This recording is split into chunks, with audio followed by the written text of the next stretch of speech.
Welcome to the Scarlet Faithful podcast. I'm Aaron Breitman and thrilled today to welcome in longtime friend, longtime Rutgers fan, and previous contributor to On the Banks when I was there for many years together, the best Rutgers football writer that I know, David Anderson, here to join and to talk about all the different positional previews for Rutgers football upcoming to this 2023 season.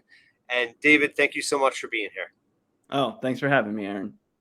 So we're going to start, and this episode is going to be focused on the offensive line. Obviously, a huge question mark for this team, as it is every year. But in particular, this year, new offensive coordinator Kirk Shiraka, new offensive line coach Pat Flaherty.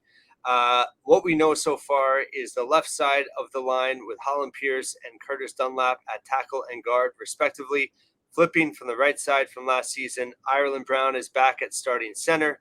And the position battles exist on the right side at guard between Kobe Asamoah, who started the last 3 games of last season, and Mike Ciafone. And then at right tackle, the battle right now appears to be between Kamar Missouri and Tyler Needham. What are your initial thoughts on the offensive line starting on the left side? Well, the guy that most people are talking about as the top, possible NFL prospect and leader of this unit is Holland Pierce, the former walk-on, 6'8". He was playing the right side last year, and flipping him over to the left side is probably better for his strengths. He was ranked in Pro Football Focus. Again, I'm going to mention those grades throughout the podcast. Take it with a grain of salt, but he was ranked 20th in the Big Ten of all offensive tackles last year overall, including 11th in pass protection. So having your best pass protector in line to protect the blind side of an still relatively inexperienced quarterback makes a lot of sense.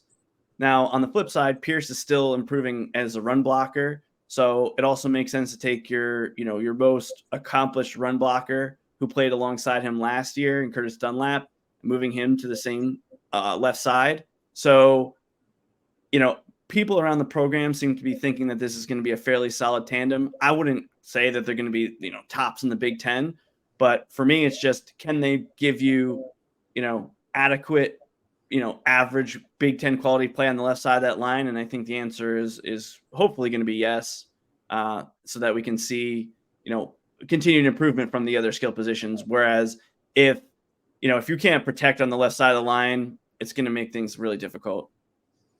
Right. And there, Dunlap told reporters this week that he's been working on his footwork, putting in extra time there. So that's good to hear. How much of an adjustment, is it to go from the right side to the left side in terms of, is it harder at the tackle spot or is it harder more in the interior?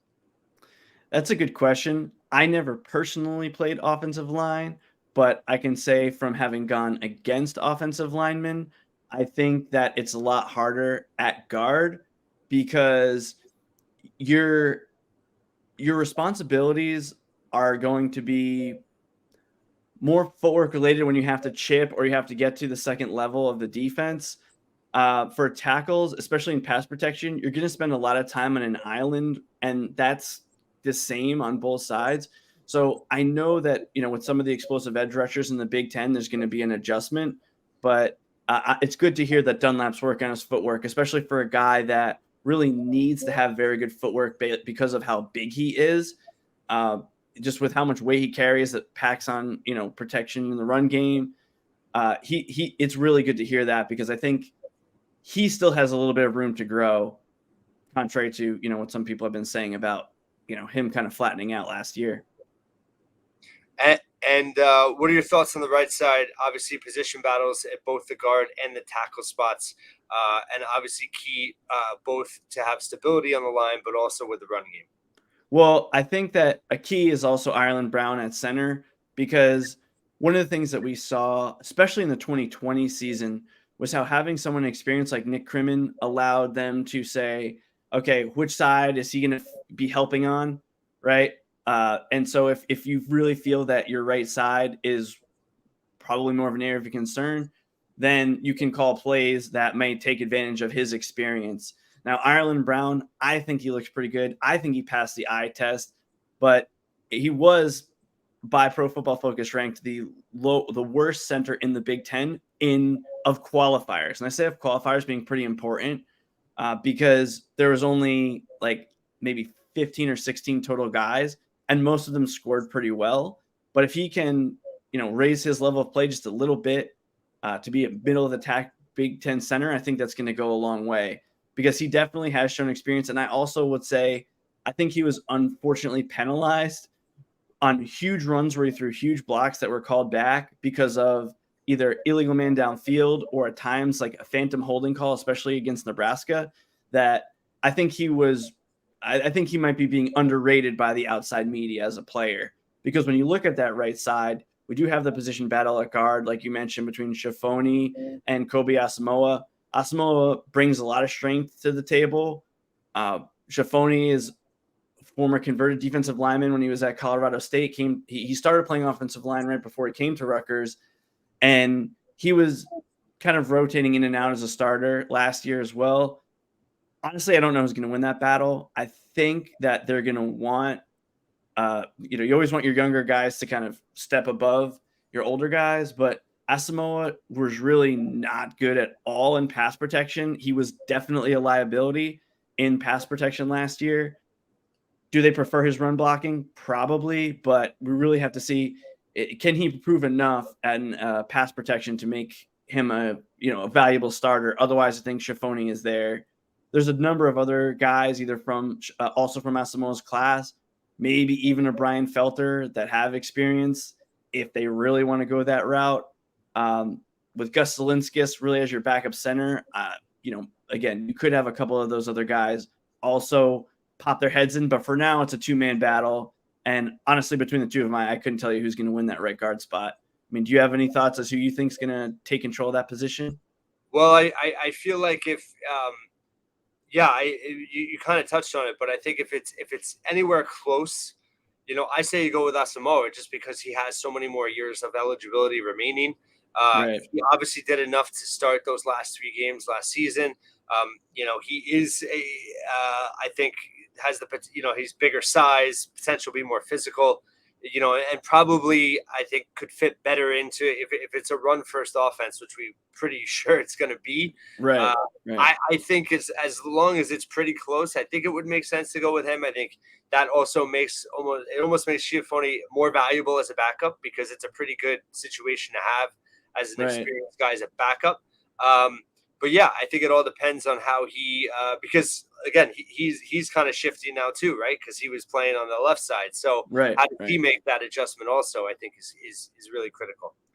Yeah, and then next to them at right tackle, we also have another position battle, which kind of complicates matters between Kamar Missouri and Tyler Needham. Uh, Missouri really didn't have a lot of snaps. I can tell you that Needham scored quite well in his limited action. And just from watching, especially in the spring game, he shows good agility. He's listed at 6'4", I believe, but he plays with a little bit more agility and lower pad level than that. So depending on how they call the scheme, he might be even a better fit in the offense they're running this year.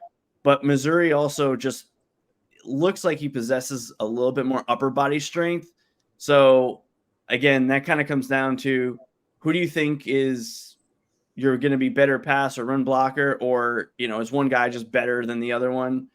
Clearly, they don't know if that's still an ongoing battle. That one guy is clear cut won the job.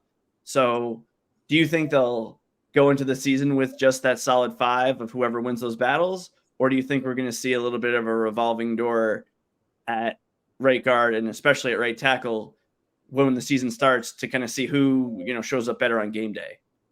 I mean, based on Shiano's comments, it sounds like they want to have an established starting five.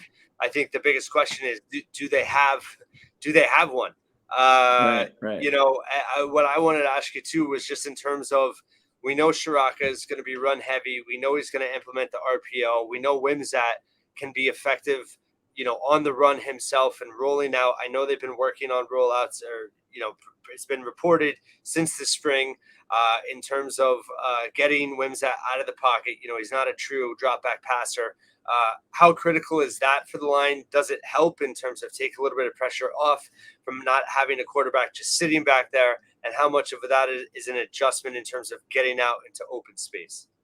Good question, and I think we'll talk more on the Wimsat side about it for our listeners during the quarterback preview. But from an offensive line standpoint, it's there's no solutions. There's only trade-offs, as Thomas Sowell would say, unrelated to football, and that's the same thing to be true with rollouts, right? Because everyone says, "Yeah, roll them out, roll them out, roll them out." Well, that does two things. One, from a quarterback standpoint, obviously reduces your reads, which we'll get to later. But from an offensive line standpoint, if the defensive line is slanting, it can make it a lot more difficult to block, and so that's why I could see, especially on that right side, they might favor agility in terms of being able to pick up those other defenders if you're running a lot of RPOs where you'll have your quarterback running out, especially to the right side on his strong throwing arm side. So I think that can go a long way. But then the other part that it matters a lot is just the mentality. When you watch the RPOs that certain teams run, they basically just have their offensive line pass block as if they in the old days when you would just run a draw and it would be a pass block. Minnesota last year was the reverse, where whether it's an RPO or a pure drop back, they had a lot of movement on the line so that their linemen were run blocking, obviously on the run plays, and they were also in a more of a run blocking techniques during passing downs, which I think may slow down the pass rush just enough to give Wimsat either a little bit more time to pass, run, or even just make the proper decision as to what he wants to do in the RPO game. And so when you're doing run blocking a higher percentage of the time from an offensive player standpoint, and I hope that new offensive line coach Pat Flaherty can help, instill this in his players, is like you got to go out there and hit someone on every play. We're not going to see as much of this, kind of building a wall, which was more of how I saw the Gleason offensive line, which is like, let's try to build this wall on passing downs. No, this is going to be like, we're going to go out and hit someone, even if it's a passing play. And I think just that mindset shift, if coached properly, and they got the most experienced guy they could possibly get, may make an impact that we see tangibly on the field, even with the same personnel. Yeah, I mean, two great points there in terms of just the mentality, change in mentality, but also in terms of scheming. The way that at Minnesota, they were in run protection most of the time. That's great insight.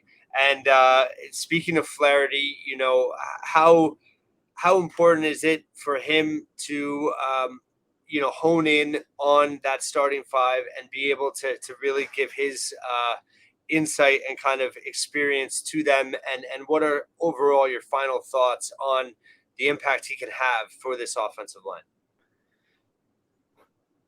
I think the impact is quite big. I think, again, crossing sports, there's certain positions where just like an average coach may not be a value subtraction, but it's not as much of a value add. And I think offensive line is one of those ones. It's kind of like a pitching coach in baseball. If you have a really good pitching coach, you can see the same guys just improve so much more rapidly. And I think I'm hoping that's what we can see from Coach Flaherty. I mean, we've seen it at the NFL level with some of the players that he has coached. So I think that this is the right time for him, especially because we haven't even talked about it, but Asamoah is one of many offensive linemen that came in his recruiting class, as well as the recruiting class after.